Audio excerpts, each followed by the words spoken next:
देखिए, कांग्रेस पार्टी दिवालिया हो चुकी है और उनकी नेता भी दिवालियापन उनमें आ गया है।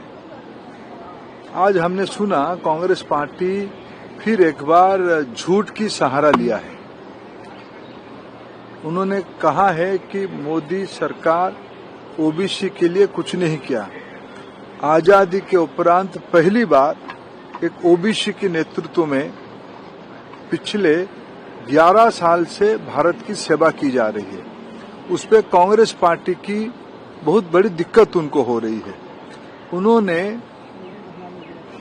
एक एक विषय को लेके मंडल कमीशन को विरोध सबसे ज्यादा किसी ने किया तो राहुल गांधी जी की स्वर्गीय पिता श्री राजीव गांधी जी ने किया। पंडित जवाहरलाल नेहरू जी कांग्रेस की सर्वोच्च नेता थे, प्रधानमंत्री थे।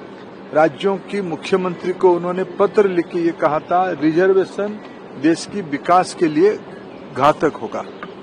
जब पूज्य बाबा साहेब आम्बेडकर जी आरक्षण दिए थे, उसकी पुरजोर विरोध नेहरू जी ने किया था। उनकी सुपुत्री देश की पूर्व प्रधानमंत्री इंदिरा गांधी जी ने भी उसका विरोध किया था। कांग्रेस पार्टी पीढ़ी दर पीढ़ी रिजर्वेशन के खिलाफ है, विशेष करके एससी, एसटी, ओबीसी की एम्पावरमेंट के खिलाफ है। हम लोग ये दिन भूले नहीं है। आज तो हम कहें नेहरू जी के बाद सबसे ज्यादा समय किसी ने देश को सेवा किया है, देश की जनादेश लेके सेवा किया है तो एक पिछड़े परिवार से आए हुए प्रधानमंत्री नरेंद्र मोदी जी ने किया है। सीताराम केसरी जी जो बिहार के एक अति पिछड़े समाज की नेता होते थे, कांग्रेस पार्टी ने उनको, उनकी मां राहुल गांधी जी की मां को गद्दी में बिठाने के लिए उनको एक शौचालय में बंद करके रखा गया।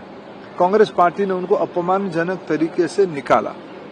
उन्होंने आज एक कुछ झूठ बात को फिर कहा है, राहुल गांधी जी ने ट्वीट करके कि उन्होंने नॉट फाउंड सुइटेबल को उन्होंने उठाया। मैं आज आपके सामने एक तथ्य रखना चाहता हूं। कांग्रेस की समय में ही नॉट फाउंड सुइटेबल की प्रसंग था।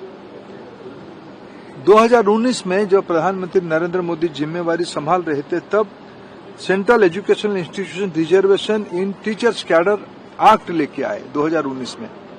पहली बार आजाद भारत में असिस्टेंट प्रोफेसर, एसोसिएट प्रोफेसर और प्रोफेसर में एससी, एसटी, ओबीसी वर्ग के लिए रिजर्वेशन को पक्का करवाया गया, एक्ट के तहत पक्का करवाया गया। ये भी उस एक्ट में लिखा गया, अगर कोई योग्य व्यक्ति नहीं मिलता है तो पोस्ट सीज नहीं कर जाएगा।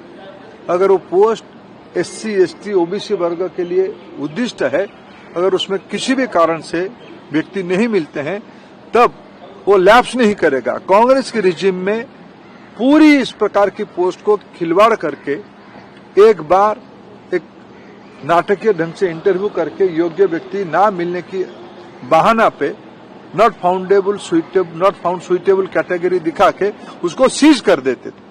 मैं राहुल गांधी जी को खुली वितर्क करना आह्वान देता हूं, संसद के अंदर या संसद के बाहर। वो बताए उनकी कार्यकाल में कितने नॉट फाउंड सुइटेबल कैटेगरी करके उसको जनरल में परिवर्तित किया गया, और मोदी जी के कार्यकाल में 2019 के बाद कितने नॉट फाउंड सुइटेबल करके उसको जनरल में परिवर्तित किया गया। एक भी परिवर्तित नहीं हुई है।